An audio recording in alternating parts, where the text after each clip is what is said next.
Hey, it's Cynthia here, learning to grow with Halden Gardens. Today we are talking about flood irrigation. This is a very old method, still used lots today, but not as much as drip irrigation or just overhead sprinklers. But flood irrigation is the way that a lot of people used to water their gardens, especially their fields and crops. I personally love flood irrigation. But there's a few things that you need to know if you have flood irrigation to make sure that you're successful in your garden. First thing you need to know is, do you have access to flood irrigation? I highly recommend that you look for it and make sure that you have it. Do not use your culinary water or other sources that aren't readily available. Secondary flood irrigation water, generally you're going to pay an annual fee for your water. But if you're using culinary water, it's going to get expensive really quick. Plus, it's not efficient. Some pros and cons to flood irrigation.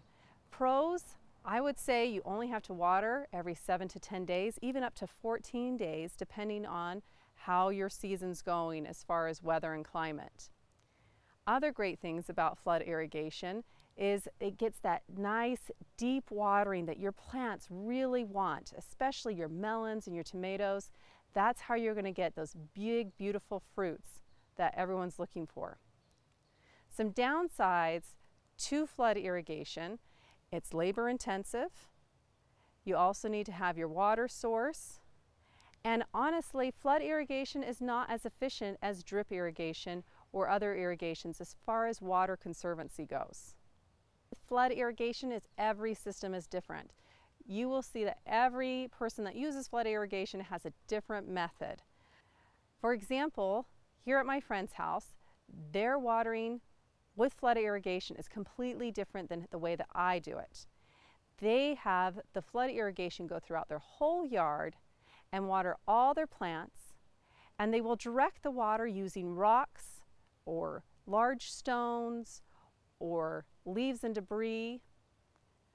Where here at my home, where I water using flood irrigation, I have a big long irrigation pipe that has black gates that I can open and close to water where I want, when I want, in the furrows.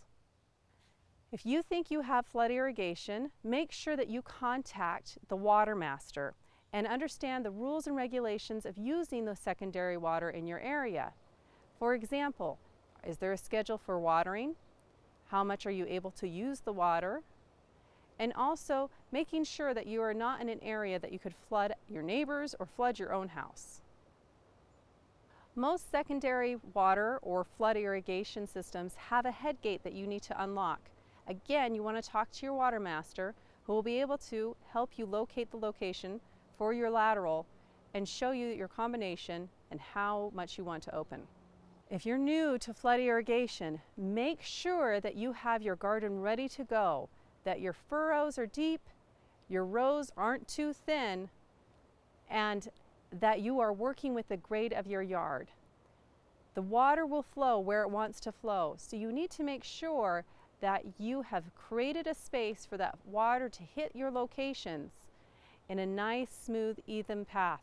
And that way you won't flood yourself and you won't flood your neighbor.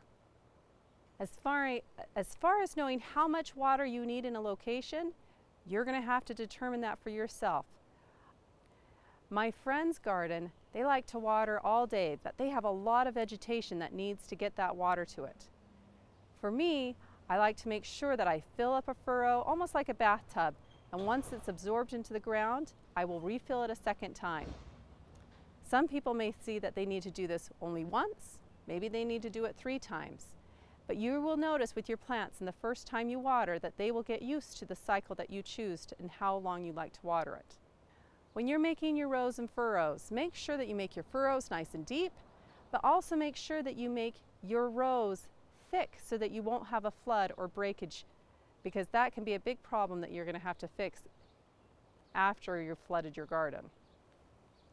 You also don't want your rows too thick, otherwise the water will not seep into the plants that need it. Flood irrigating is great when your plants are established, but not necessarily when you're just sowing your seeds for the first time or when you have transplants that you just put into the ground. You're going to have to ease those little baby roots so that they know that they can get water down deep. You may have to go and use a secondary sprinkler system to keep those plants alive as their roots develop and are deep enough to receive the water in the furrows.